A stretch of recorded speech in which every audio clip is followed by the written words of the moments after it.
حضرت احرار کا خوبصورت اور سبق آموز واقعہ۔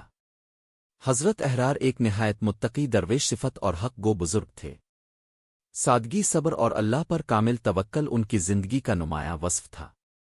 لوگ دور دور سے ان کی مجلس میں حاضر ہوتے تاکہ دلوں کو سکون اور روح کو غذا ملے۔ ایک مرتبہ کا ذکر ہے کہ قحط کا زمانہ تھا۔ لوگ بھوک اور تنگ دستی سے پریشان تھے۔ ایک دن ایک غریب شخص حضرت احرار کی خدمت میں حاضر ہوا اور روتے ہوئے عرض کیا، حضرت، گھر میں کئی دن سے چولہا نہیں جلا، بچے بھوک سے بلک رہے ہیں۔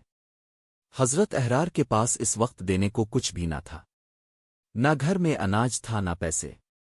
آپ نے سر جھکایا، آنکھیں بند کیں اور دل ہی دل میں اللہ سے دعا کی۔ پھر اس شخص سے فرمایا، بیٹا، صبر کرو، اللہ اپنے بندوں کو کبھی تنہا نہیں چھوڑتا۔ حضرت احرار نے اپنی چادر اتاری اور اس غریب کے ہاتھ میں دیتے ہوئے کہا، اسے بازار میں بیچ دو، جو ملے اس سے بچوں کے لیے کھانا لے جانا۔ وہ شخص چادر لے کر چلا گیا۔ ابھی تھوڑی ہی دیر گزری تھی کہ ایک امیر تاجر حضرت احرار کی خدمت میں حاضر ہوا اور عرض کیا، حضرت، میں نے خواب میں دیکھا کہ اگر آج میں نے اللہ کے ایک نیک بندے کی مدد نہ کی تو میرا مال برباد ہو جائے گا۔ یہ کچھ رقم قبول فرمائیں۔ حضرت احرار مسکرا دیے، آنکھوں سے آنسو بہہ نکلے اور فرمایا، دیکھو اللہ کیسے اپنے بندوں کا رزق ایک دوسرے کے ذریعے پہنچاتا ہے۔ آپ نے وہ رقم فوراً ضرورت مندوں میں تقسیم کر دی، حتیٰ کہ وہ غریب شخص بھی لوٹ آیا جس نے چادر بیچی تھی۔ اس کے گھر کئی دن کا راشن پہنچ چکا تھا۔